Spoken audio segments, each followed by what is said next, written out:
overhead or administrative costs would be necessary, or indirect costs possibly, based on your information, and or some sort of contract review with you and the model board, water district board as well, for us to digest and absorb. Because if we're on a short timeline in February, we kind of really need to get this ball rolling sooner than later. And I'm apologetic, it took us 2 weeks or a month to get you on the agenda, but last 2 weeks ago, we were stacked, so I appreciate it.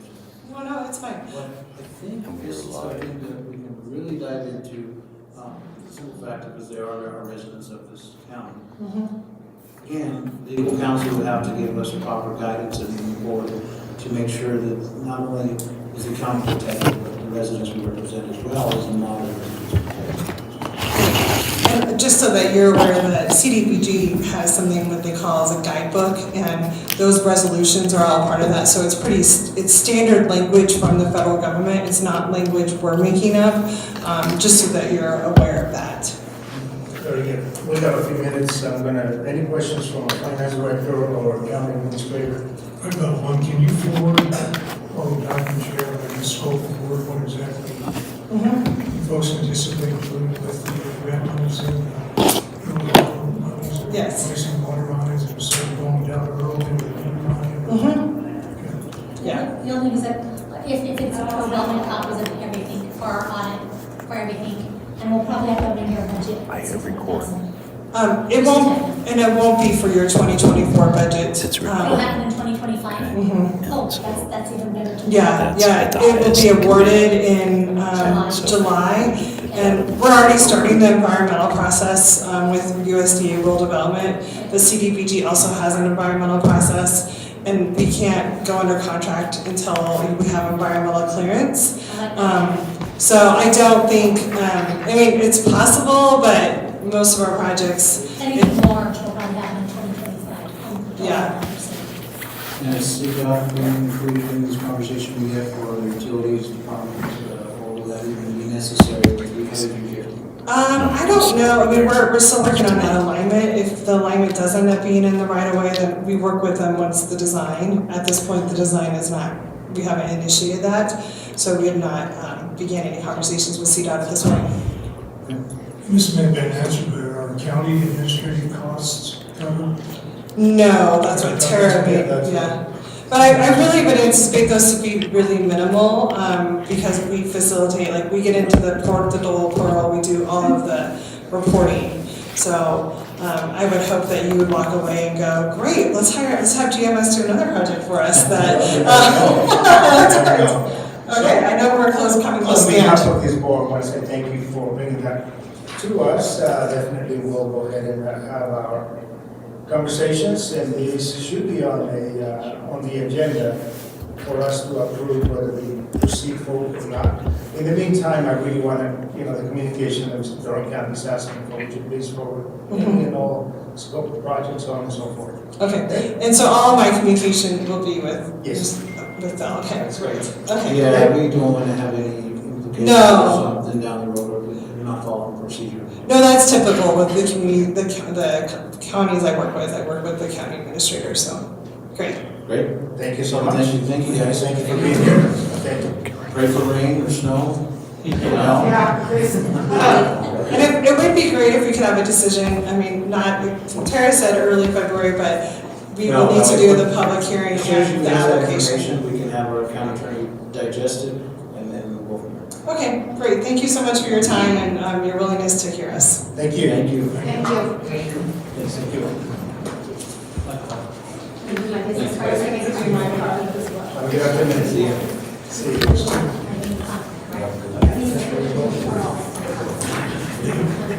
Thank you, sir. No, it's good.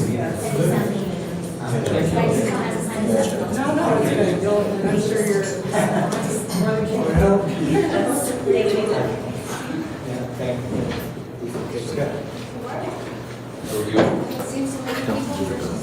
Just put this stuff on and then the speaker. Okay, we're going to go on our next presenter, Mr. Tom Murphy. And again, Mr. Murphy, I'd like to remind you, we have Commissioner Lopez has committed to the LACBCC So we're gonna have to adjourn the meeting around 2. Right.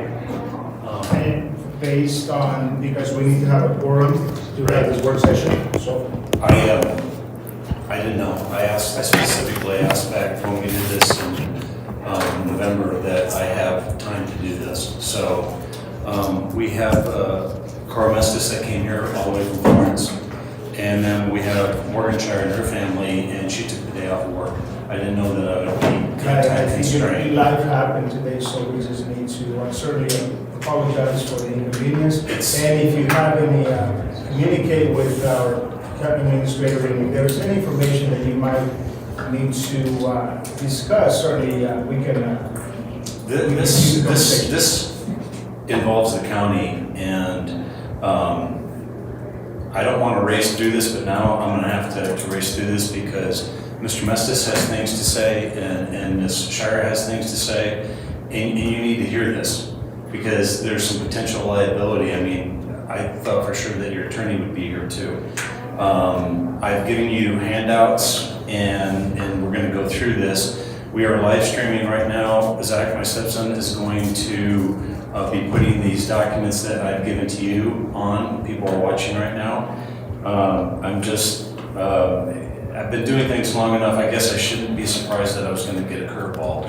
I just didn't want to race through this. I wanted to do this slowly, methodically, so that you guys understood, because there are a lot of moving parts to this.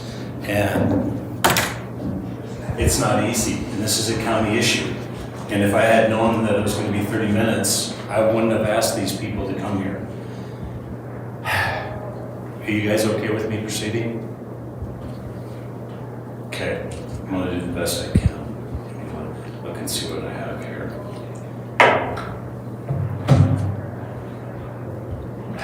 How much time do you have after 2 o'clock? Good afternoon, Commissioner, staff, people in the audience, and those who are watching online or watching on my YouTube channel, Trinidad Times TV, via my live stream. For the record, my name is Thomas Murphy, and I am the owner of Malaire Murphy Funeral Home and Trinidad Times TV. With me today is Carl Mestis, who is the owner of Starkville Cemetery in Morganshire, daughter of Dave Shire, who went missing February of 2022, about 1.5 miles from the Starkville Cemetery.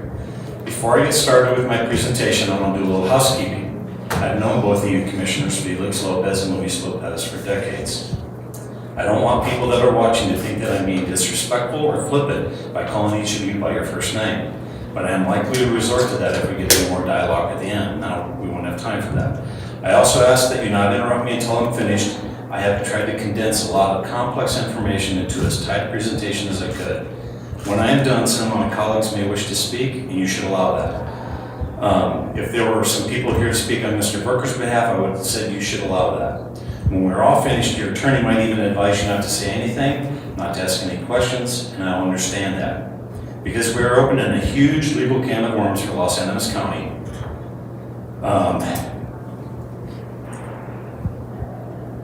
Anyway, I was hoping everybody would be here. Carl Mestis is the owner of Starkville Cemetery. He and I spent more than 3 hours a while back explaining the story to Ben from the Chronicle News, and I think he still is confused.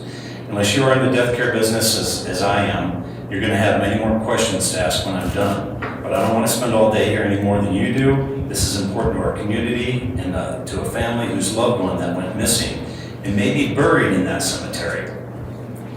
So please have patience to listen to everything we have to say and let the chips fall where they may. Why am I doing this in a meeting with county commissioners? I understand that this is not a court of law, but what I'm about to share with you is a reflection on all of our community, especially the county government. As elected officials, it especially reflects on each of you as elected officials in our community. Luis, you addressed the issue at the last commissioner meeting that elected officials need to be held accountable. You were speaking about District Attorney Henry Solano, if I recall correctly. This is what accountability looks like from someone who's not afraid to challenge the government and not waiting for the next election.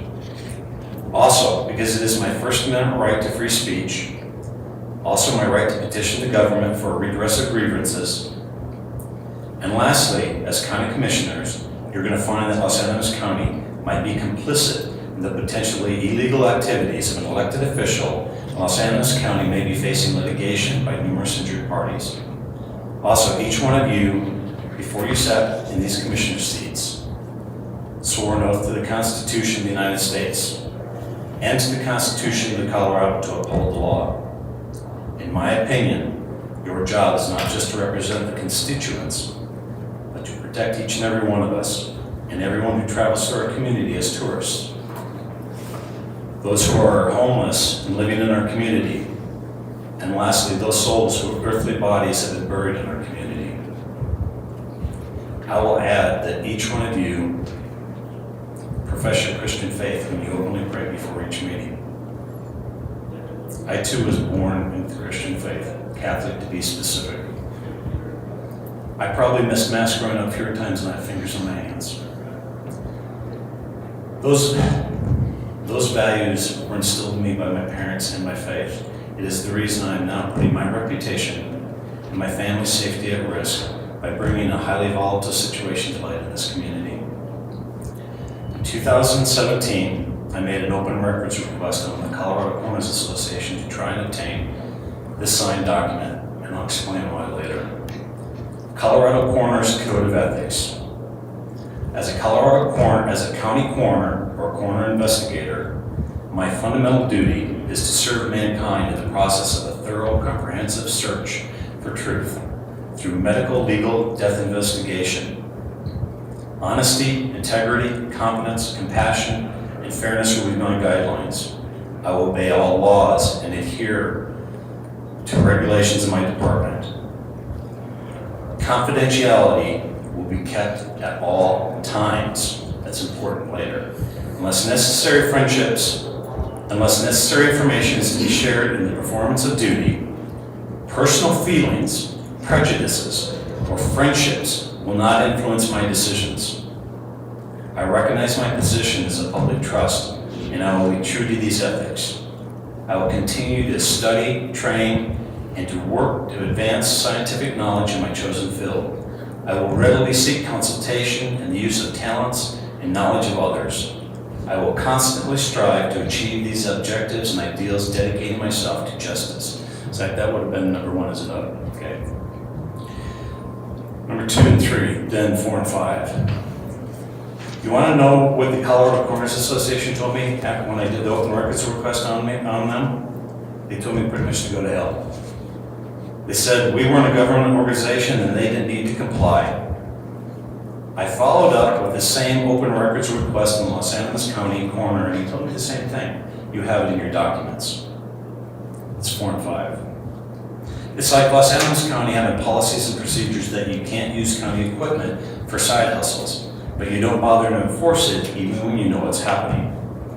These are words on a piece of paper with absolutely no meaning or consequences whatsoever. Have you ever studied elementary logic? You know from Spock, from Star Trek, that premise number 1, that the Colorado Corners Association refuses to share a document with one of its members that says a person will follow a code of ethics. Premise number 2, the coroner is also asked to share the document with the code of ethics and refuses. Is it fair to conclude the coroner has already acknowledged that he is not going to be honest, have integrity, competence, compassion, and fairness, that he will obey all laws and adhere to the regulations of the department? The answer for me is yes. And it is an admission of a completely unethical, amoral, compassionless human being that became an elected official in a popularity contest. His sense of entitlement extends to his belief that this is his community. He actually said that to Frederick Marshall, that he would have him arrested if he came to town to exhume a dead body, a deceased body, and that he can do whatever he wants. Apparently, he believes that the law doesn't apply to him. Now, clearly, I'm not beating around the bush. I'm here to call for Dominic Juni Verker's immediate resignation and all his deputies in an independent law enforcement agency, the Attorney General's office specifically, and potentially the CBI to conduct a grand jury investigation into his actions, his deputy's actions, and an employee of the District Attorney's Office, Margaret Mariah, her actions, and potentially some employees of Los Angeles County. So the investigation should include the coroner's office, the district attorney's office, and staff at Los Angeles County. I've recently been doing open records requests on numerous state, county, local elected officials, and I know that I have not been given all the information that I requested. I suspect that I only have the tip of the iceberg, and I believe the only way to get to the truth is to question people under oath, with the potential committing perjury as a guardrail to find the truth. I am still waiting on open records requests from the coroner, who told me Friday that he would get them to me. I said I would give him a check Saturday, and I still haven't heard from him. And from the Department of Human Services. Drink some water.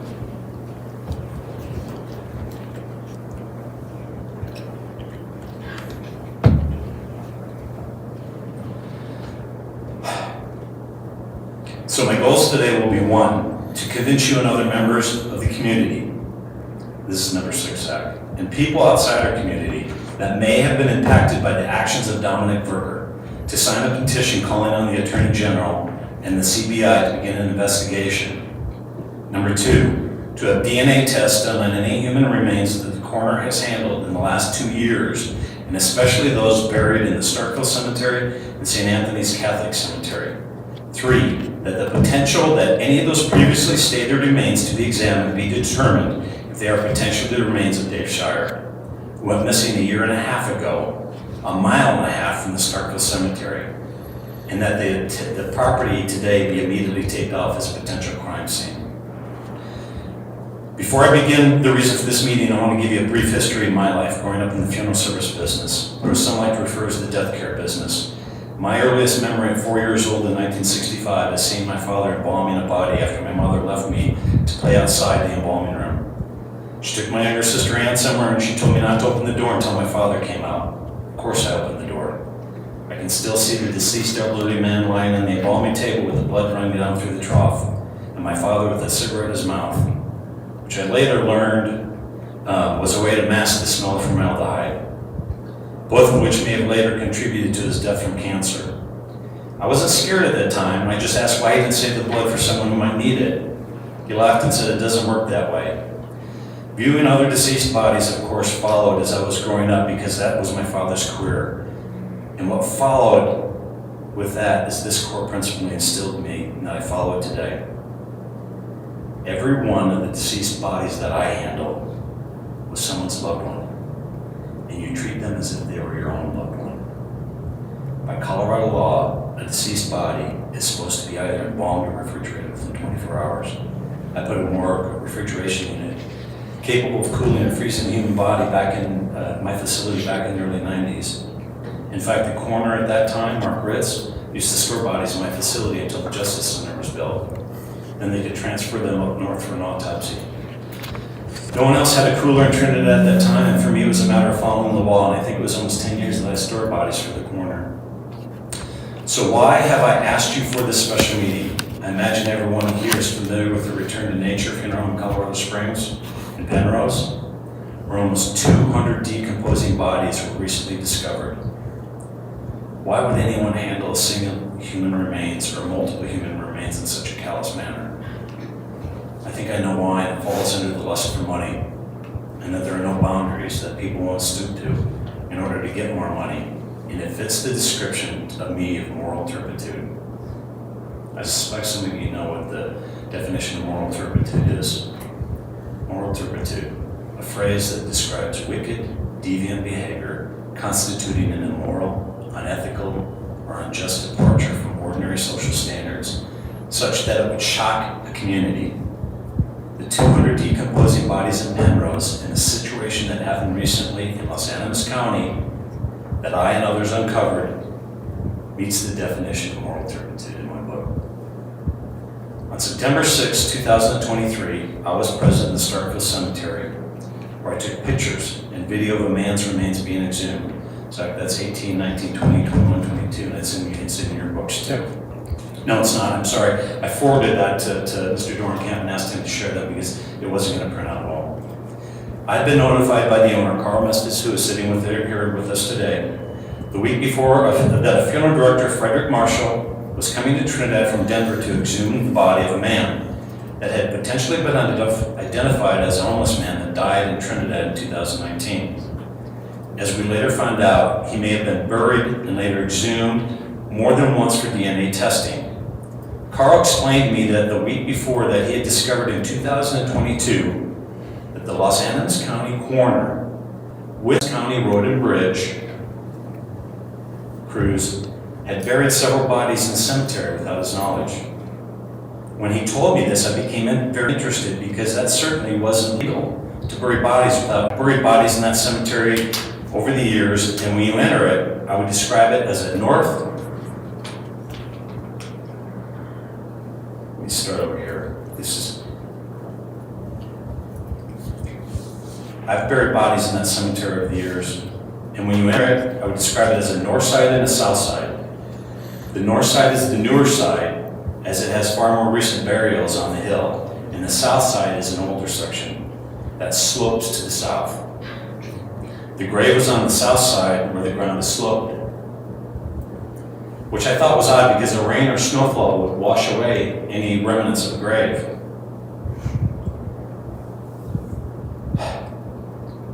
There's a gully just a few feet away too that mine are black. Carl, that grave marker wasn't even there when he first went to examine the grave. Mr. Verker informed Carl that day that 3 bodies were buried in the cemetery by him and that he didn't have any paperwork or electronic death registration. After a death certificate, I asked Frederick Marshall for a copy of the death certificate and he shared a worksheet copy with me. That's number 18's out. What you'll see is that listed as the funeral home is Los Angeles County Coroner. I thought that was odd, but I know that anyone can be listed as a funeral home, but it is extremely rare. And why was the coroner doing that? As the grave was being dug, we found out that there were 2 bodies in the grave. Did you share those pictures? People that are watching, that's number 19. What I said earlier about moral turpitude, that fits the definition. And as Frederick Marshall will tell you, those bodies were buried foot to head. That is absolutely worse than moral turpitude. I don't have words for that. What human being would put bodies in a grave that more than likely is for eternity, head to foot? After rehashing our conversations between myself and Carl and Morgan and the conversations we had at the gravesite, there might be a 3rd or 4th body in that grave. We don't know. Because Carl was told that we should go down 8 feet, we only went down 6 feet. So there might be another body under the body that's there. While we were there, we found out that next to the grave that was being exhumed was a grave of another person that was buried in a box. That's Pete. I later did an open records request on Mr. Verker, 24, 25, and 26. Let me rehash here where I'm going with this. Verker tells Carl that there are 3 bodies buried in the cemetery. No burial permits.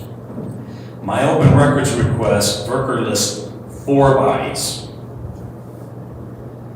None of the 4 bodies are female unless the L. Porter one that was buried by Comey Funeral Home is a woman.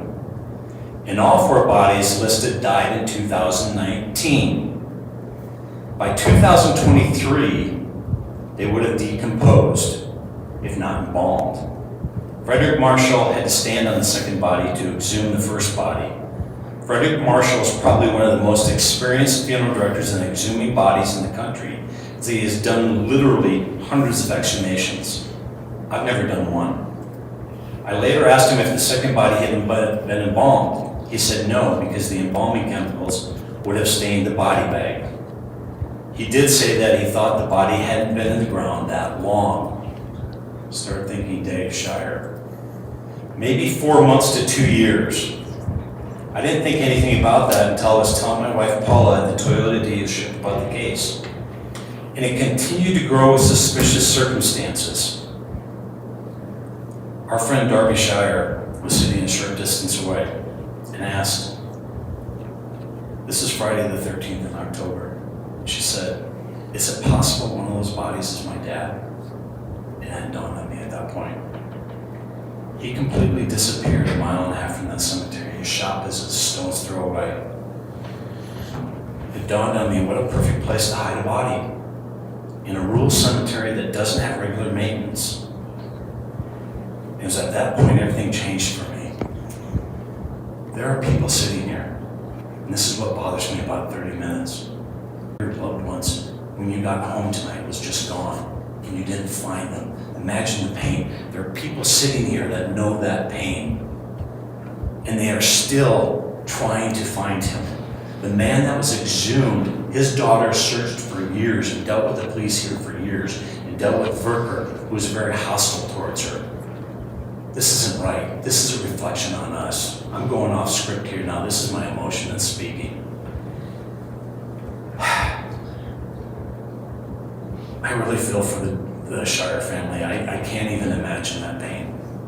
What that's like. Louis, you know a little bit of that pain because somebody took your father's ashes. That had to hurt. So please understand that these people are here because it's possible. It is possible. Is it unusual for a coroner to be acting as a transfer in Los Angeles County, 28? On me, maybe he wasn't being completely forthcoming. So I called Galen Chavez at St. Anthony's Catholic Cemetery in Angler, where I've buried people. And I asked if Verker had buried any bodies as the coroner up there. She said there were 2. And then she called me back and said, no, there's 1. And I said, can I have a copy of the burial permit? 27 and 28. And what struck me as I'm looking at this, actually it didn't strike me, it struck my stepson Zach, who's sitting here. He looked at it and he said, Tom, there's no signature on that. And then I sent it to my friends at the funeral home in Pueblo, and he said, Tom, there's no state seal on that. And there's no bullet points. I called Michelle Powell at the state and I said, is it possible to produce this document without those things, without running it through the state system that you legally need to do? No. I did another open records request on Mr. Verker, and he hasn't replied, asking specifically when these people died, because we need to know when that happened. Now, you're likely to hear what the coroner did was lawful. What we need to do before we have that discussion is to gather all the facts. I asked many questions through open records, and I've gotten some answers. This is another reason for an independent grand jury to get the answers. I've done the best I could with experience as a reporter through open records, and now to share with you a very complex and disturbing situation that has happened in our community. Shortly after September 6th, I did an open records request from the county and asked what records they had as far as digging graves.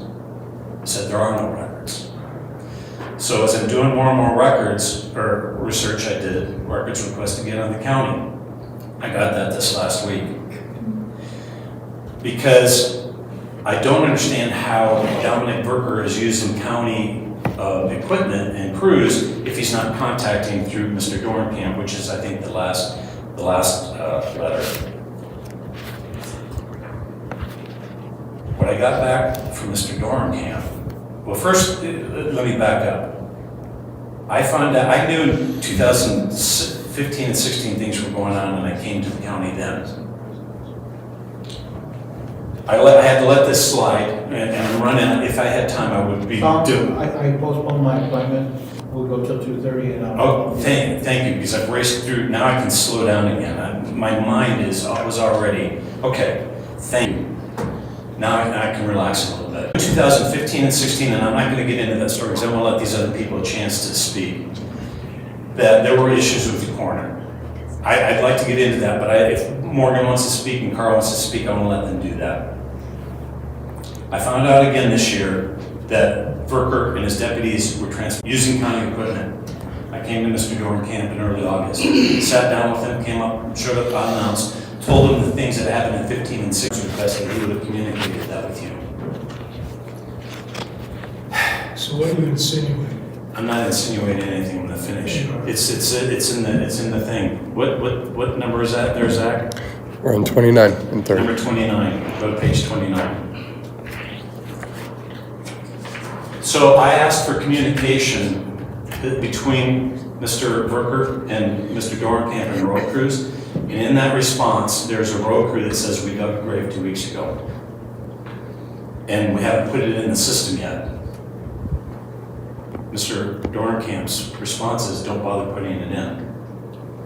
I'm going back to When I asked if there were any records in September 13th, there are no records of graves being dug. There are records or they're not records, because 29 clearly states that there's records that have been put into the system.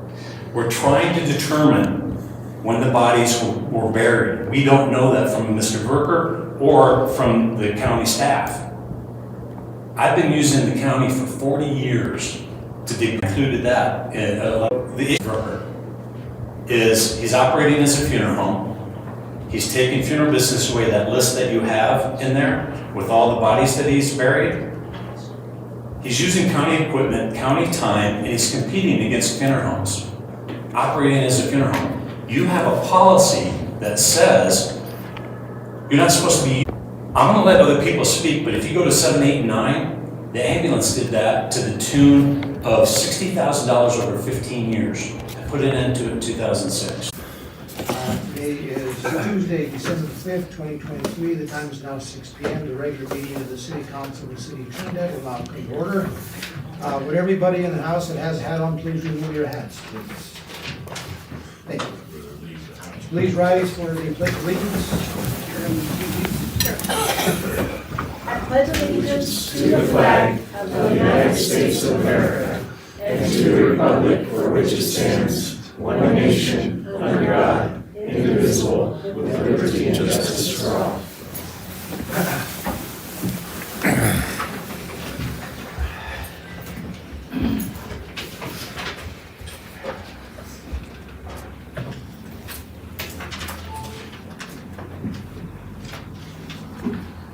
Could I have a roll call, please? DeBono. Here. Griego. Here. Ogletree. Here. Shu. Here. Thurman. Here. Williamson. Here. Rico. Here. First item we have actually on board, I'm going to have a proclamation to read for the Herrera family. Is there someone from the Herrera family that is here? Could you please come forward?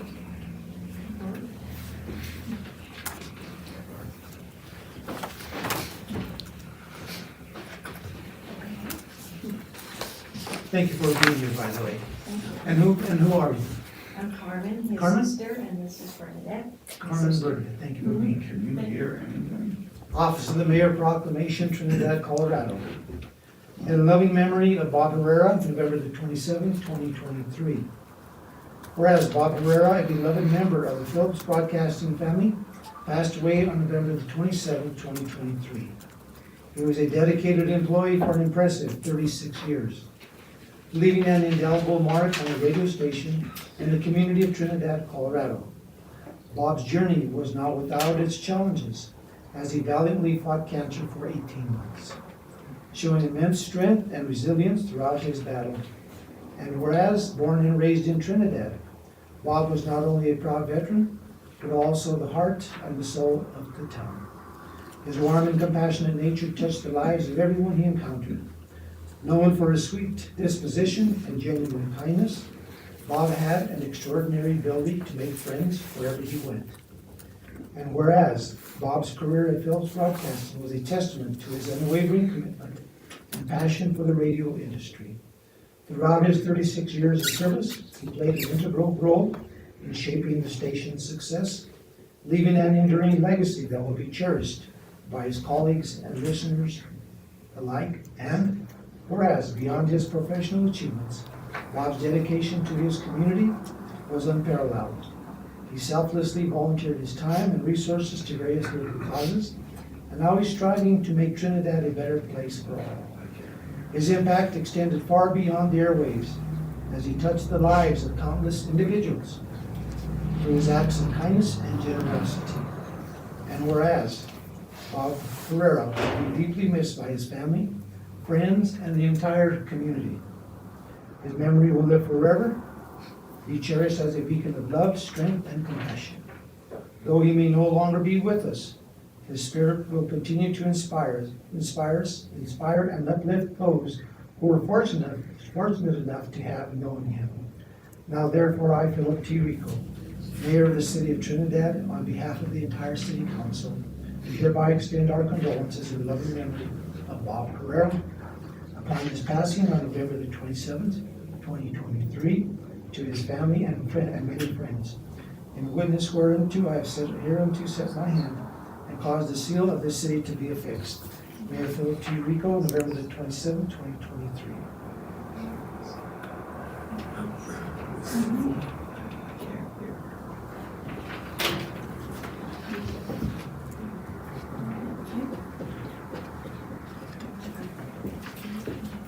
Copy of the proclamation for your family. Thank you for being here. Thank you, Mr. Mayor. Our deepest condolences from the entire staff and city council. Thank you very much.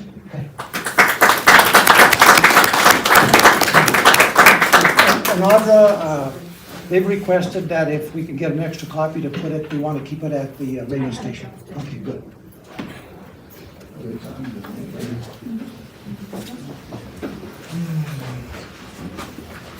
Thank you.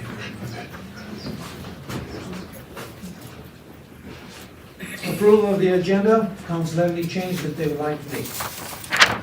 I'll entertain a motion. Need a second? Second? Call the vote. DeBono? Yes. Griego? Yes. Ogletree? Yes. Shu? Yes. Thurman? Yes. Williamson? Yes. Rico? Yes. Policy items and staff reports. Mr. Ruger, do you have anything? Mr. Mayor, not tonight. Okay. Petitions or communications, oral or written. Do you have anybody signed up?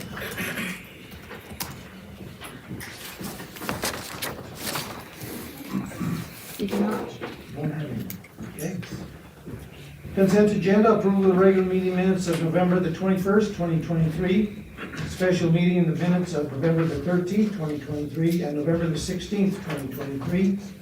Approval of the bills in the amount of $816,601.50. Approval of the payroll through November 25th, 2023 through December the 8th, 2023, in the amount of $432,240.34. Entertain a motion? So moved. Second? Second. Call the roll, please. DeBono? Yes. Griego? Yes. Ogletree? Yes. Shu? Yes. Thurman? Yes. Williamson? Yes. Rico? Yes. Item 6, public hearing for consideration of an ordinance appropriating certain minor sums of money out of the revenues of the city of Trinidad, Colorado to defray and meet the liabilities of the city of Trinidad for the fiscal year beginning January 1st, 2024 and ending December 31, 2024. Said ordinance being termed the annual appropriation bill for the 2024 fiscal year. Second reading of the ordinance to be heard on December 19th, 2023. Hearing is now open. Cheryl.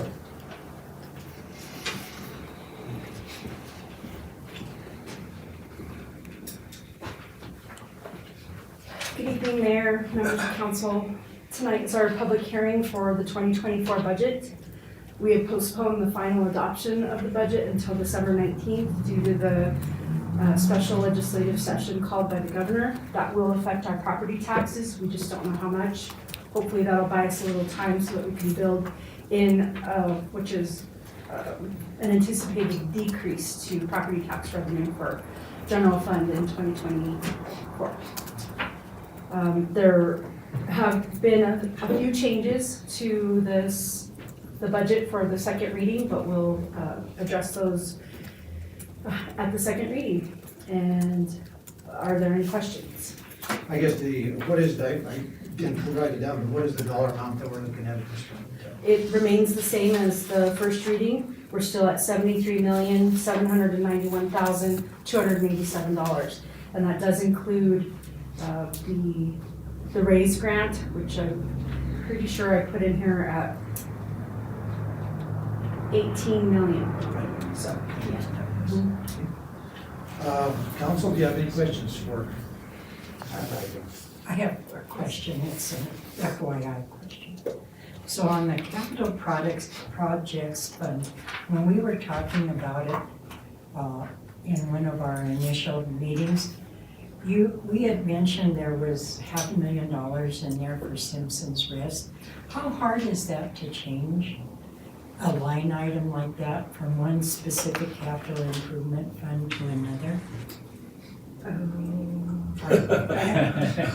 We just would reallocate it if, Okay. yeah. Okay, all right. I just was wondering because there's other, we might have other Oh, yes. needs for that money. We would reallocate it. Okay. We can reallocate it during next fiscal year if necessary, depending on what projects come forward and whatnot. We would just amend the budget. All right, thank you. Right, anything? Yeah. Sure. So, given what's going on with Noah's Ark, are we looking at needing to amend the budget once we figured out the city's role and all of that? So we have budgeted $132,000 for Noah's Ark prior to all this situation arising. City manager recommended keeping that 100,000 in there because we may have to move forward and handle right, by, you know. Yeah, if you don't mind, I'll speak on that just Yes. a little bit. That 132 that we had allocated for Noah's Ark, I want to leave that in the budget for animal services as a general line item to help us with the transition for whatever we need to do to maintain continuity of operations. But we really won't know until we get into next year. Right, but the good news is that we do have money allocated of a sizable amount to really help us, and I will talk in my manager's report about some of the updates on what we're working on with Noah's Ark as well. Okay, thank you. Okay? The bad news, if we have to decrease our property taxes, that may be the line item we're taking it from, which we would have to probably backfill with marijuana, which just depends on how much property taxes are decreased. That's our flexible line item right now. Thank you. Raymond? It's not that bad of news. I mean, you know, as long as we can keep it afloat and wait till they figure out how they're gonna do certain projects and things for the next year. So, obviously, a city operates just like a business, right? We have money coming in and money going out, and we need to stay solvent. And families, businesses, government entities are facing more and more challenges with rising costs of goods and services. I'd like, if you can, if you don't mind, to just speak, and not in depth, but just briefly, the places that we source funds from, that we get revenue from, and how that looks next year versus this year we're leaving. So I'm going to speak on behalf of general fund. If we need to talk about utilities, we can talk about that afterwards. But general fund revenues are derived from property tax, sales tax, and motor vehicle tax, marijuana sales tax. We also do licensing and permitting, where we collect fees for business licenses, contractors licenses, marijuana and liquor licenses. Then we have our intergovernmental revenue. That would be severance tax, highway user tax fund, just designated taxes from the state, as well as federal and state grants. And then we also receive revenue for charges for services. So the swimming pool, recreation at community center, development fees, plan review fees, dispatch and community services, or dispatch communication services, which we pay to operate dispatch, and then we bill the county for a portion of that. And we also receive money from E911. And delinquent assessments. We have fines and forfeitures, which comes from muni court and county court. And finally, miscellaneous revenue, like interest income, the mineral leases, whenever we sell a fleet. If we were to have sale of land, it would all be itemized in those revenue funds. Impact from 2023 to 2024. Property taxes, we decreased the budget by $525,000 or 4.5%. Licensing and permitting also decreased by $21,000 or 10%. And then intergovernmental revenue has been decreased by $278,000 or 23%, and that's attributable to the Brownfields Revenue Grant. We've collected enough, we haven't been awarded any more grants, so we're just finishing up that grant and recognizing the revenue that's remaining under that grant. Our fees or charges for services have also been decreased by 9% or $39,000. However, when you look at the budget, it looks like they've increased, but that's because we've increased by $654,000 for the landfill since it's been moved back into the general fund. Miscellaneous revenue, also, there's a little bit of an increase of $14,000 or 3%, but overall the revenue decrease for 2023 to 2024 is about $857,000 or 5.5%. And that's just based on the trends of sales tax, marijuana, and decrease in several of those line items. Thank you. I mean, I think it really does do it highlights the challenges that we as council, you as staff, and all of us are going to face next year. I mean, it's a really challenging environment to operate in. Plus, we have the unknowns of heading into an environment where the cost of goods and services, a lot of them are still, rising, not leveling off. So I appreciate that. Thank you. Cheryl, the question I have is on the property taxes. Yes. What is the amount of, I can't remember, what is the amount of property taxes that we received this year? We're anticipating to receive 1.1. Well, I take it back, it's 1.3. Almost, yeah, 1.3. For 2023, right? Yes, we're anticipating. Now, that amount, is that an increase or a decrease from 2022? It's a little bit of an increase, about $8,000. About $8,000. And the reason why I asked this question is because you were talking about there might be a decrease in property taxes. However, if you look at your assessment, for instance, my assessment increased like a little over $100,000 in my house. Now, if that assessment is up $100,000 and whatever it is, but then they're going to decrease it by $60,000, let's say, so I think that's what they're talking about. So that is what I think the number right here. Isn't that actually an increase to what we currently have in 2020, going into 2025?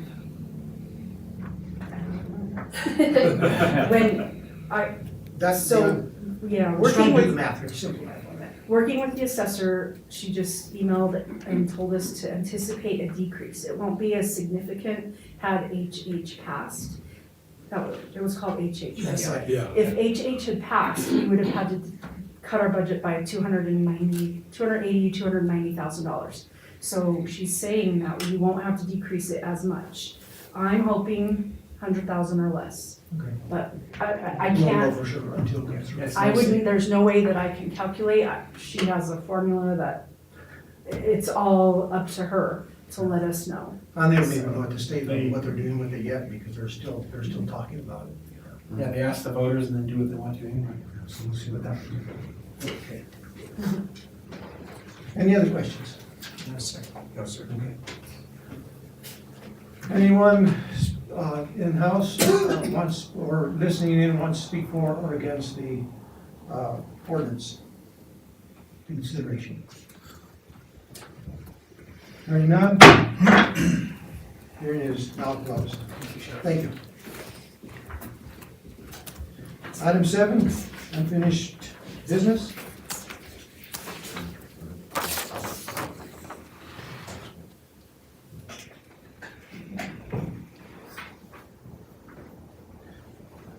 Hunter, do I need to take a vote on that? No. I didn't think so. Okay, thank you. Item 7, unfinished business, there is none. Item 8, miscellaneous business. Item 8A, extraterritorial 3/4 inch. Water tap requested by William and Jocelyn Topol at 15335 State Highway 12. Entertain motion. So moved. Second. Second. Are the Topols here tonight? Yes. Now come forward, please. In case there's any questions. Mayor, Linda? there's a typo. They are actually requesting 1 inch extraterritorial water tap. It says it in the communication. It was a typo on my end. Okay, I missed that. So that extraterritorial tap is instead of 3/4 inches, a 1 inch water tap request. Correct. Okay, so Linda, why don't you go ahead and give us some information on that? Okay, before you, you have the information for request for a 1 inch extraterritorial water tap from William and Jocelyn Topol at 15335 State Highway 12. Both, all the paperwork has been submitted to us. The tap being requested is to service a new residence at that address. Upon your approval, the Topols would be paying a total of $11,061, which includes the pond investment fee, water rights acquisition fee, tap fee, and all the meter components. And they are aware of the cost and are wanting to move forward with the tap. Okay. Do you have anything to add, Mr. Stover? No, good afternoon. I'm Bill Tobel. This is my wife Joy. We appreciate City Council addressing this, and we've worked personally with both Mark and Linda, and so hopefully all our ducks are in a row, and if there are any questions I can answer, just please let me know. Okay, questions from council? No, in the background information, it says required to pay $10,961, but now it's 11. Yeah, I think it's because of the tap fee. Tap fee. No questions. So you haven't had a tap at this residence? I'm hard of hearing. I apologize. You have not had a tap at this location No, before? no. And I apologize. No. I'm hard of hearing, but I think Linda, when I looked at the paper, it said 3/4 inch, but we did a 1 inch. No, we Was understand. that clarified? It's in the Okay. submittal. Thank you. No, I just had a question for Linda. Isn't it typical that we do a 3/4 inch for a residential, and is there any need to create, to have some justification for a 1 inch line? Typically 3/4 inch, 1 inch is residential. A lot of times customers, if their service line is going to be a little bit longer than normal, a 1 inch just provides them a little bit more volume of water. Of course, pressure remains the same whether it's 3/4 inch or 1 inch. So, but we do have some 1 inch residential water taps. Okay, that was my only concern. Thank you. And I think, Mr. Topol, from the highway to your property, it's quite a distance down the hill. Correct. That's probably the reason why. It's And in speaking with Tony Tortorese, the plumber, he's the one that suggested that because of the distance and stuff. He said, in the long run, we'd be better off It makes sense. with that. Thank you. So thank you. It is quite a distance to his house. Naaman? No, I don't have it. I have a question for Linda. Linda, you may or may not know this. I only am aware of this because where I work, we have a water tap off of that main there. And I know because of that the pressure can fluctuate quite a bit due to the elevation the elevation changes coming down Highway 12. I was curious, when we have water taps off of that, do we require customers have a pressure regulator? I mean, is that addressed at all? And if not, should it be? So it depends on the location. We do have regulating stations along Highway 12 to reduce the pressure coming to town. So it just more or less depends on the location of the water tap and whether the water department deems it's necessary for. Okay, I was just curious of that. I have no further questions. And then kind of answer one of the things is where they live. I don't know, do you know where he lives? I don't. Anyway, he lives, I know where he lives, and it's pretty much a real gravity bed. It's pretty steep going down. Yeah. to where he lives. And that's where it can change, fluctuate a lot. Fluctuate quite a bit. I don't have any questions, but thank you for the application, and if there are any further questions, call the vote, please. DeBono? Yes. Grado? Yes. Ogletree? Yes. Shu? Yes. Thurman? Yes. Williamson? Yes. Rico? Yes. That's a good thing, yes, we got yeses. Got a yes. Yeah. Thank you very much. Thank you, folks, really appreciate it. Have a good evening. Thank you very much. Thank you. Thank you, Linda. Item 8B, consideration of an RFP submission for the Purgatory River Visioning preliminary design. Entertain the motion. So moved. Second. Second. Discussion. Jared? Is Jared here? No, he's at a Christmas play in Rat County. That's not. Mr. Mayor, I've agreed to cover it for Jared if there's any questions. He's Yeah. the ghost of Christmas present. Oh, really? Okay. Yeah. Jared's lucky to have a life. Sundays. All right, go ahead. Mr. Mayor, so we submitted our RFP for the river visioning, which we've been working on, as you all know, for a while with the Greenway Foundation. Jeff Shoemaker is no longer part of the Greenway Foundation, so they're really not an organization that's going to be able to provide the design services we need. So we went out to RFP. We received one proposal from the Architera Group. It came in a little under than what we were expecting, as you'll see in your packet, right below 600,000. So it's in line with what we had anticipated, and we recommend awarding the contract to Architera. You've heard from Dean before, who would be the project manager we would work with, and we feel very strongly this is a good solution for continuity of operations and dovetailing on the work that's already been done. So I'll answer any questions you all have, but we're excited to bring this forward. One last point, just for the public record, we have already committed funds in our Riverwalk project budget, close to $1 million, so this is well below the funds we have, and that leaves some money available to do some other projects and really help out the river, making it terrific. Questions? No questions. It's been 4 years we've been working on this project. I'm happy to see it move forward. I just had a couple, is this the plan that they presented back in May is the one that we're effectuating with this? Essentially, yeah, but during the design phase, certainly there'll be room for tweaks, improvements, more conversations, community involvement, and so this is still conceptual at this point, but the full design will get us to the point where we can actually construct the Riverwalk. And Jeff Shoemaker, as a part of MSH, is gonna still be involved with regard to assisting us in getting funding and implementing this, is that right? That's correct. So MSH and Jeff Shoemaker are a subcontractor as part of this contract. They were included in the proposal, so we will still be blessed or cursed with Jeff's presence. Thank you, that's all. When will these plans come out to us, the updated version?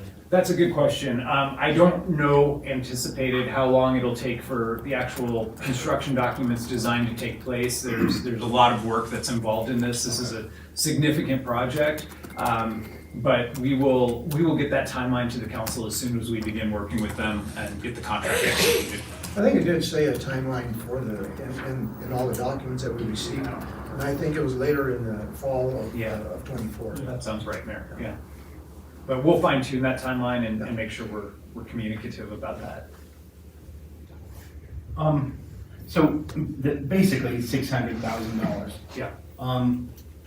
So I wanted to make sure that $600,000 is actually, the portion of 1 million that's already been committed to this project. Yes, sir. And just so you all know, the total construction, just preliminarily, is anticipated in the $14 million range for all the bells and whistles, all the amenities. So generally, you want the design to be 10% or less of the construction budget, and we're well within those parameters. So the other question that I had is, we're putting a lot of hope in this, right? Because we're really counting on the Centennial Grant to do this work, at least that's my understanding. That's certainly one option. However, we'll explore every funding option available. It may be a hybrid of multiple sources, but we will be very aggressive. However, I can certainly attest in our conversations with GoCo and other funders, this is certainly a project that is of note and something that's very interesting to people who would be contributing to the construction side of things. So the concern, I have a lot of concerns about this, but sure. One of the biggest concerns I have is that it's amazing. If we could put this up on the screen, it's really nice to look at. Yeah. If we could overnight make it appear, it's going to be a huge benefit for the citizens of Trinidad. It's going, I can't imagine it not being a regional draw for people. It's going to give us opportunity to have events, all sorts of opportunity. But what I think is important is that we really from the beginning plan on something that is not only functional for our residents, but adds quality of life for our residents. Yeah. And is maintained well for our residents. So something that I think is important to note is, you know, our Riverwalk Trail right now, the belief is, and probably reality is, it's not really usable for a lot of people. So I think we really need to, as a council, as a city, really strive to commit to the homeless coalition, and make some progress there so that we don't have this being used as a campground, and so that it's maintained. I'm really happy that we're going to do it. I support it, but I just really want to make sure that we do that. I mean, and there's a lot of work ahead to make sure that I want on record that we really, really want to see it maintained well for the citizens, and then reap the benefit going out. And one last thing, you know, I was talking to a former council member this morning, and I'm sure Mr. Rico, for sure, Mayor Rico, will remember, I would think, when just Space to Create was in its infancy, and you know, a lot of people had a lot of negative things to say about that, but it is turning out to be a real boon for the community. I mean, the Smithsonian exhibit, all of those things.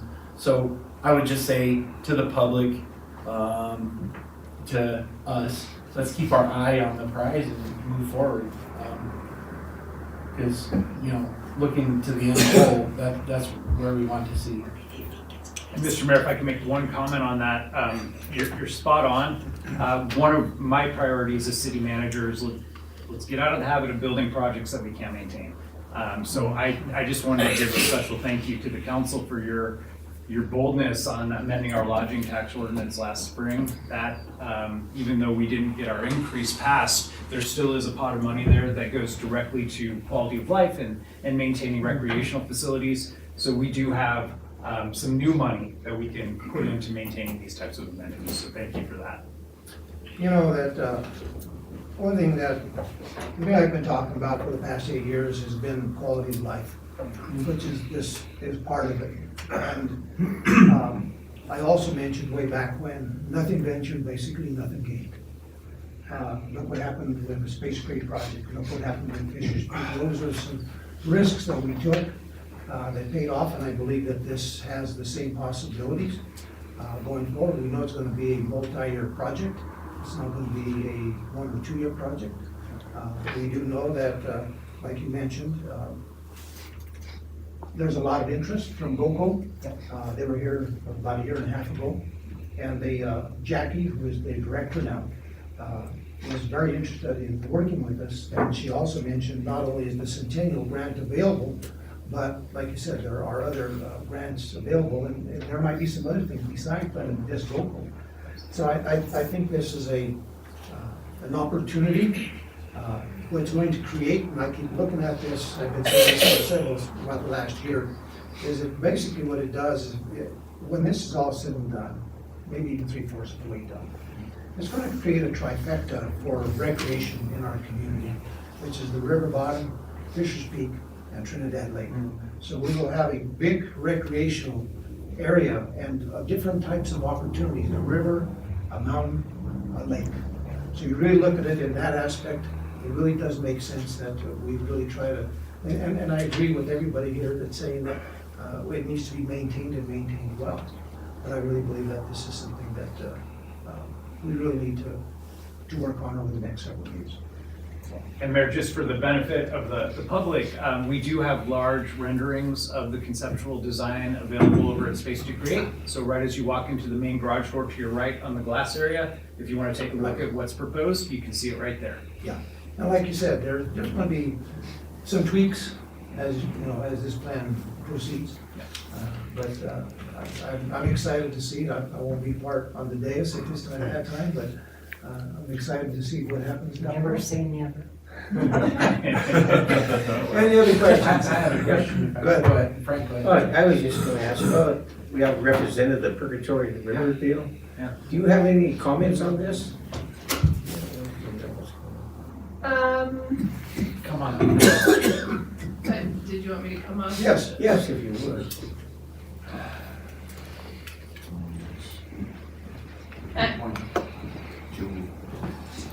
Julie Knudsen with the Purgatory Watershed Partnership. I am excited to see this design. I think it's great. I think there are certain hotspots like Chimino Park that will probably be more supported by the community if you were to pick certain parts of this plan to activate sooner than others. And I think all of us who are in the grant world know that you can't just automatically get all the money to do things. So that might be something worth explaining to people, that you would develop, once the full design is done, that you would develop maybe in pieces. Right. And, I think that Chimino Park area might be a priority #1 that a lot of people would be excited about. You're correct, as a matter of fact, the last presentation that they made, Yeah. that was my request, that we take a look at this in phases. Yeah. So that council can swallow it a lot easier, but you're right, and I think that's what has to be done. Yeah. Any other questions? And I was just gonna say too, is that I think, as some of you know, so this plan really, and for the public, this plan really focuses on the riverbanks out and not on the water. And PWP and a lot of the partners are working on the in-stream piece. And as you probably know, we just got that $2.4 million grant to install fish and boat passage in where the diversion dam is there at Club 14. And we really look forward to collaborating with these with the consultants. So I think that would be our ask to City Council, or the consultants, to join our huge collaborative community that have been working so hard on the river. So that when we're doing, because we're gonna go to the public to do final design for fish and boat passage, to make sure that everyone's really excited about it and it's fully serving everyone. So we'd love to have fully collaborative conversations about what's happening up on the banks. Well, I think that's essential. Exactly.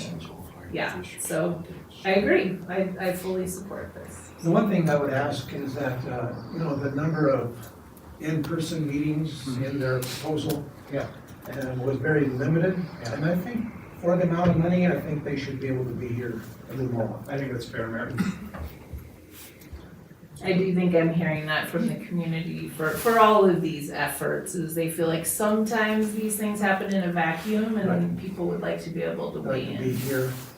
Yeah, and ask questions. Sure. And we all know the gossip train, so it's better to be able to talk to the consultants directly, And I get think- their questions answered. And in addition to that, like I said, for the dollar amount, I think there should be no additional cost. Sure, agreed, Mayor. Okay, I have 2 questions if I may. It somewhat relates to what you mentioned. It would be nice to see that collaboration exist and more meetings, and that was the question I was going to ask about public input. But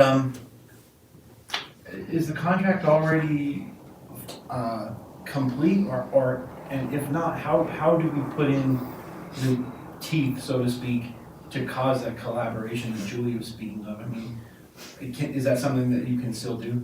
Yeah, Mr. Mayor, we haven't obviously signed the contract till you all approve this, so we'll take feedback that we're hearing tonight and make sure we incorporate that into the final contract documents. And then this is not a question, but again, I just want to take the opportunity, especially for the public. I mean, there's been a lot of talk about grants recently, that grants that we've either missed out on or not taken advantage of. But I really do want to assure the public that we do look at grants when and where possible, and I think this really highlights the fact, because there is, in Southern Colorado, there is other cities of our size that have excluded themselves from being able to receive GOCO grants. So it's important to select the grants you pursue, both for matching fund reasons and administrative support reasons, so you don't rule yourself ineligible. So I think it's good use of grant money and pursuing that. So thank you for what you're doing. Well, the other part of that too is,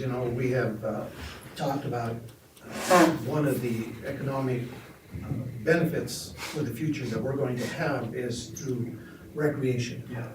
And I think focusing on recreation is really important, and this is, like I said, part of that. I think this is a major component of that. I feel it's necessary that we move in that direction. Yeah. Is this submitted to the people doing the strategic plan? It will be, yeah. And they've already seen the visioning, that side of things, but we'll make sure that they're informed as to the next steps of the process. Okay. May I clarify something for myself as for everybody else? So it was my assumption that Commercial Street west to Anima Street was gonna be our project. You're talking about, your project would be Commercial Street east, correct? Or am I wrong? Because I thought. No, I think it goes to Linden on the plans. Well, it said that, but there were other discussions that we had that.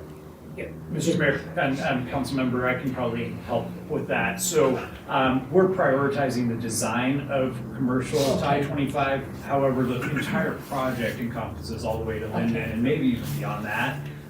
What Julie's talking about is in the water, a boat passage thing that's separate from the design of the banks of the river that we're working on. But, just the area, like I said, from Commercial Street up to I-25. Yeah. That is the major area. Yes. The major area of concentration. And Julie's right, we totally agree. Chimino Park, not just from an amenity from a riverwalk standpoint, but from activating downtown and providing open space on hard.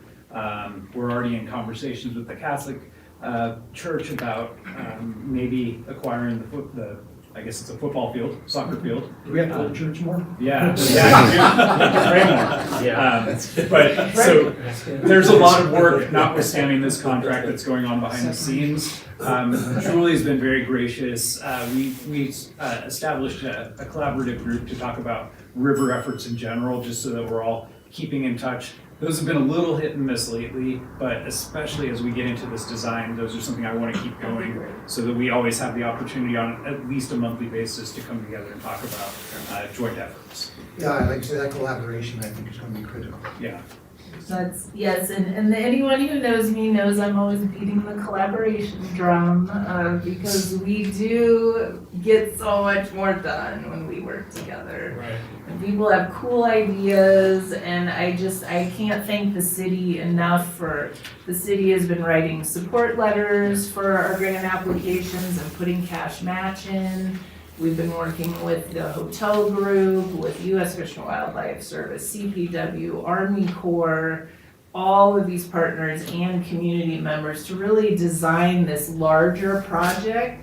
There's different pieces. The concept plan you see is the out of river piece, but we're working on the in river piece, and we really want all of this to work together very well. So we are excited to have all the people that are excited about the out of the river come weigh in on the in river and vice versa, because to make this grand, we need all these pieces to work well together and not have anything designed in a silo By the way, altogether. that diversion dam completion looks really nice. Thank you very much, yes. And as people know, agriculture is a big part of our community, and the irrigators like their diversion dam, and so this project that we're talking about came out of that the irrigators needed restoration work done on the dam, but we were also hearing from everyone that they wanted fish to be able to get up to the higher quality habitat upstream, and the inner tubers and kayaks wanted to be able to get safely over the diversion dam. Because as you may or may not know, there's a big push in the state to raise awareness about the safety related to low-head diversion dams. So in talking with many people, it was decided, let's get boaters safely down and over, and let's get fish up. And if folks want to talk about a kayak park or something like that somewhere else that makes more sense, because you certainly don't want to be retrofitting a low-head diversion dam for a kayak park. park, so, and we have a long river. So, Okay. that's all I have to say. Thank you very much. Thank you. Okay, if there are no further questions, call the vote, please. DeBono? Yes. Griego? Yes. Ogletree? Yes. Shu? Yes. Thurman? Yes. Williamson? Yes. Rico? Yes. Council reports. I have no council report other than thank you for the interviews.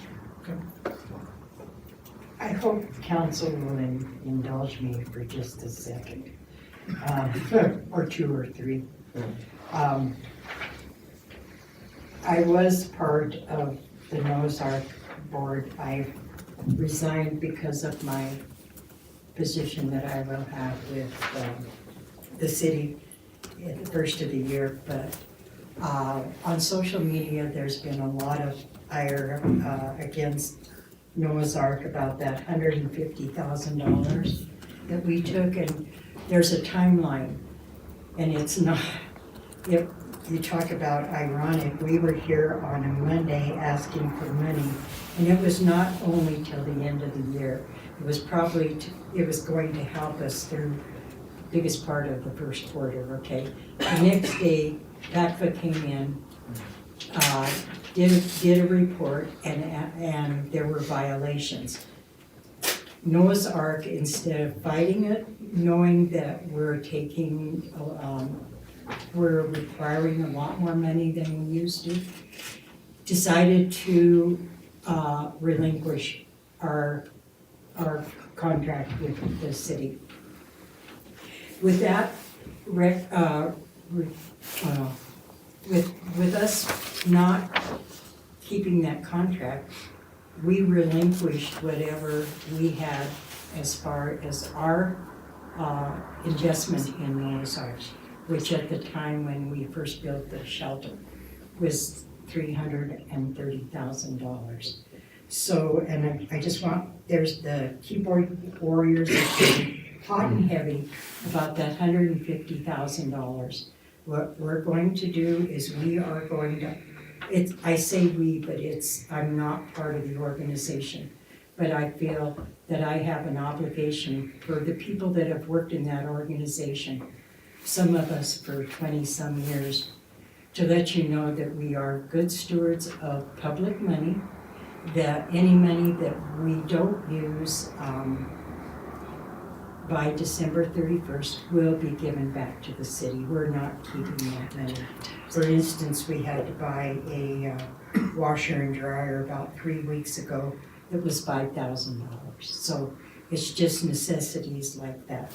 And I really hope, the shelter has taken care of animals for, about 26, 27 years. And can you imagine how much that organization has saved this community with taking care of animals through grants, volunteers, and things like that. But Noah's Ark published an official statement, and with your permission, I would like to read this. So it is part of an official record. Yeah.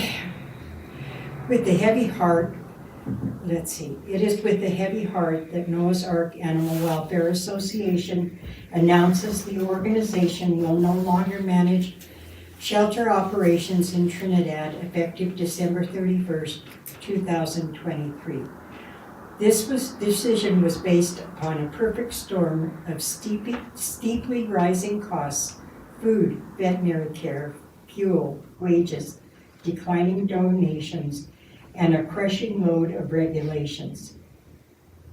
In addition, due to inflation, many cannot afford the costs of adoption and support of a pet, or cannot sustain the costs of care for a pet that they already have. We have a dedicated staff who loves the animals dearly, and a handful of board members and volunteers who have contributed hundreds of hours and thousands of dollars in an effort to sustain shelter operations. With expenses in 2023 exceeding $600,000, we cannot continue in this capacity despite our best efforts. Even though Noah's Ark will separate from shelter operations, we will continue as an organization. The Noah's Ark thrift store will continue to operate, with proceeds funding a number of animal services in our area. For instance, spay-neuter vaccination clinics, emergency surgery, treatment support, education, that's a big one for this community, lost pet search and rescue, and supporting stricter ordinances affecting pet ownership. If anyone would like to join us in our future endeavors, please contact Noah's Ark Thrift Store with your information. Thank you, and this from me personally too. Thank you to everyone who has supported us throughout the years. We are deeply grateful. And I want to tell you, will never be ashamed of being part of that organization. They've done a wonderful job in 27 years. So thank you for indulging me. Thank you. Thank you. No, I don't have any questions. I have a ARPA meeting on Thursday, so we'll be going over their budget and everything. You'll have a full report for us? Absolutely. Okay. I don't know what we'll report on, but we'll get it done. I had the pleasure of attending the Destination Blueprint meeting today about tourism, and it was just a really well attended. There had to be 100 people there, and they were from all parts, all segments of the hospitality industry, arts, outdoor recreation, historical preservation, the business community. Steve and others gave an update on what's going on in Trinidad. And it was just a really good listening and learning session, I think, about how to get people off of that highway and onto our streets so that they can experience everything that's happening in Trinidad but also do it in a way that is sustainable for the people who live here. So all of that was part of the discussion. It was really well done. Good job, Marty Hackett and everyone from the city who's involved. There's a tourism study that's out on, I think it's on our website, or maybe it's on the City of Trinidad Point, a QR code that you can take, give your response to your thoughts on tourism in Trinidad, and it's going to be open, I think, through the end of the year. Yeah, we're gonna leave it open to the end of the year. Yeah, but it was just really well done. I was very proud to be there. Good. I have no questions except, well, I have a comment. Parks and Rec wants some money, so we're going to talk about pickleball some more, talk about tennis courts, and talk about golf courses. And they're asking for some money, but it's not a lot, so we'll reach out to the new mayor, so we'll see what happens. So I wanted to just request again in a work session coming up, hopefully while the bears are still asleep, implementing some sort of bear ordinance for Trinidad. I mean, we can make a big difference for the number of bears that they have to put down every year. And I think it will provide a lot of safety concerns for the city of Trinidad, because at some point we're gonna have a really negative interaction with a bear, and it's, if we can prevent that, that'll be good. And I mean, it does not have to be expensive, and there's other model ordinances out there. I'd really like to see a work session for that soon. I know we have a lot. And then, Mr. Ruger, I believe you're going to be addressing this in your report, so I'll just wait, but I'm curious, with the deadline of Noah's Ark approaching, I'm sure we're all anxious to see that solution, so just, I know you'll brief us on that. Yep. Council of Governments is concluding a search to hire an executive director for that. I believe we're taking applications through the 13th, and then we'll make that decision to hire a new executive director, and hopefully that will go well. The other request, I guess, that I have, we also have a final board meeting of the year where we will adopt our budget. That's going to be the 14th for the Council of Governments. Then I have one more request for a potential work session, collaboration, or maybe update. We have the strategic plan coming up, but I really, really would like to see what we can do together, possibly with a lodging tax advisory board, to really get people to Trinidad in any numbers possible, but obviously more is better, so that they, one, can experience what we have to offer here, and two, spend money at small businesses especially. I think, we really, really need to leverage, and we've all said this before, but we really need to leverage the opening of the Peak Trail. I mean, there's, Colorado is known for having outdoor enthusiasts. A lot of outdoor enthusiasts would most likely really enjoy getting to the top of Fisher's Peak. I think it's one of the key things we can leverage right now. Maybe I'm overstating the importance of that, but I think if we work together, we can collaborate, we can see some good stuff happen. That's everything I have. Okay. I attended the Smithsonian opening last week, and I'll tell you what, that is really, really nicely done. And of course, it's going to go through, January, early February, and I mean, it was neat to see all the photos of the women that are there, and then all the cowboy hats, and the little history behind them. It was interesting, just to see those. And like I said, I think everybody has heard that the president was here last Wednesday, and I got a call from Renee Martinez, who's Bennett's representative, asking if I can go, and I did go. So it was kind of nice to hear the president speak, and to actually come here to Colorado. And what was interesting about that, and of course, probably doesn't affect us, maybe it will, you never know. One thing that did come out that day is that the wind farm out there is going to triple in size in the next several years. So it's going to be huge as far as employment and the whole bit. But that was, the Christmas tree lighting, it was a cold night, but it's amazing how many people still showed up. People showed up, and it was nice to see the people that showed up. Just like the parade, there was some good contestants in the parade that night, and you were our MC. Yeah, I got called in the last minute. The last thing I have is that a while back we had a discussion on the Pino Canyon pipeline, and I think we need to have some more further discussion on that. I think that I received a letter from General Doyle from Fort Carson. I'm not sure if you guys you should have received that a few days ago. And also additional information from Kinder Morgan about possibly and addition to that would be abandoning the pipeline, but they'd be doing some information, the desktop not appraisal, but study on it. And I'm talking to Luis Lopez, who that is his area down there. We're talking about, I know there was concern why we were doing it, maybe them taking the lead on that. But I think that maybe would be a good idea for us to, and somebody even mentioned the last time about possibly having a joint session with the county. That might be something right before the meeting, I texted him and asked him if that would be something that they would be interested in doing. So anyway, we're still working on that, try to get that done. I don't know if we can get it done by the end of the year, but it'd be nice, because the person that we need to get this information to is retiring at the end of the year.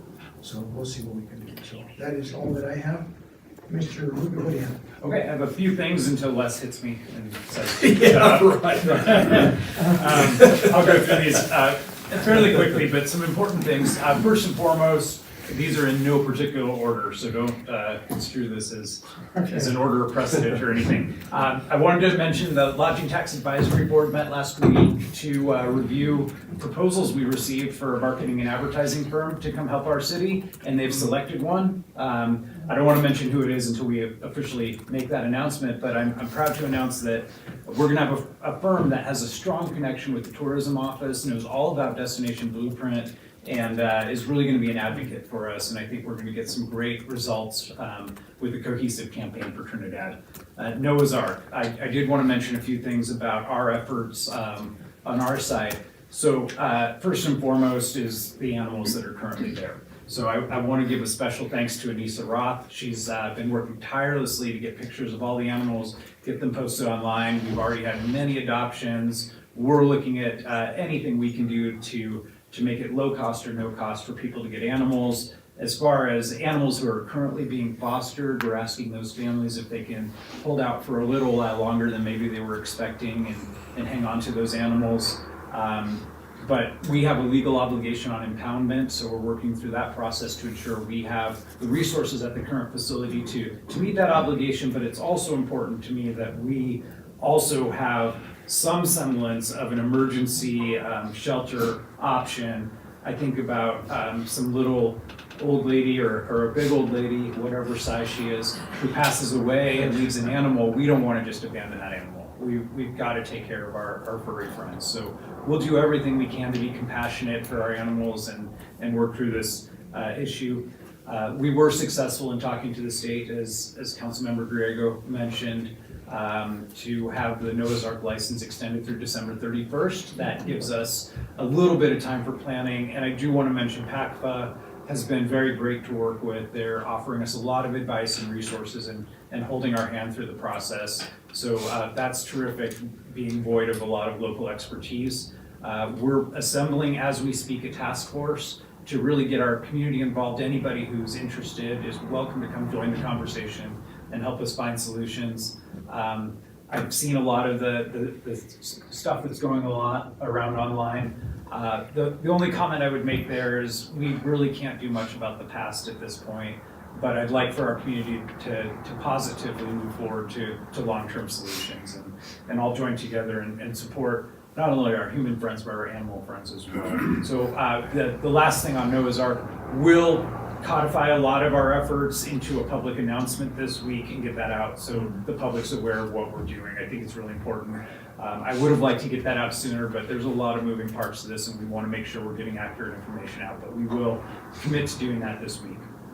Gas rates, I know there's been some questions on that. I wanted to mention to council and the public, we are planning to defer any increases to at least March 1st. And that gets our residents through the winter months before they get hit with a gas rate increase. And it also gives staff time to work with the consultant and make absolutely sure that we're comfortable with their analysis. We want to do our diligence and make sure that everything's correct and that we're moving forward as accurately as possible. So I wanted to mention that. Smithsonian officially opens this Saturday, so I encourage everyone to go to that. I attended the PodCar conference, which sounds silly, but it's a really big deal. It's an international conference, took place in San Jose at their city hall, which is an outstanding building. Puts our city hall to shame, but ours is historic and more beautiful. So. But it was a tremendous opportunity to talk about Trinidad. So this is in the context of VUBA's proposal to look at using Trinidad as an option for demonstrating modern transportation technology. I was the first local government person that had ever attended this conference in the last 10 years. And I think it was a benefit to the folks who were there. And we're talking the upper echelon of transportation people. I was on a panel with one of the directors of transportation for the Atlanta airport, the former director of transportation for Las Vegas, Nevada, and the innovation director for San Jose and their plans to modernize their transportation system. And what I can tell you is all eyes are on Trinidad in this project, and we have a lot of advocates on our side for success. And so we'll keep working through it, make sure it's a good fit for us. That's what the feasibility study is all about that we're working on right now. And we'll be cautiously optimistic, but this could be a very good game changer for Trinidad going forward. And then last thing I wanted to mention is we've been talking with all three unions on our budget. As Cheryl mentioned, we're $857,000 down in revenue. I will add to that plus a $400,000 hit on insurance premiums. So that's a lot. And I wish I could give all of our employees what they deserve, which is more than I can offer them in raises next year. But the compromise is we're gonna be able to give every employee a sizable stipend going into the holiday season, actually a little bit more than we had originally thought. So I will get those numbers to you all, but it's not a long-term solution, but it's something. No furloughs, no layoffs, however, we are freezing positions and holding off on hiring those positions until they're absolutely necessary. So with that, I do want to thank our staff. That's extra burden, that's extra work on our staff that they have to pick up the slack for by not having those resources.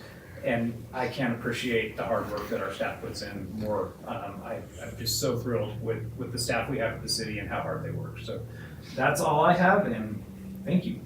A couple of comments on your report of interest that I think the public needs to know is that I'm really glad to see that you went out to talk about UBA, and we've been out to talk about other areas just like I have done in the past 8 years. And that's going to be really, really important moving forward for the next council to be able to continue to reach out across the state level and every place that we can, because that's what makes us known a little bit more. That's really important. And the last thing I wanted to mention on your report, and it's really frustrating, is that whenever something like the Noah's Ark, the first thing that comes up is all these people get on their telephones and the mass media, and everything is negative. I wish people would just realize that this community is moving in a good direction. There are opportunities out there. We just need to take advantage of them, and I think we've done that.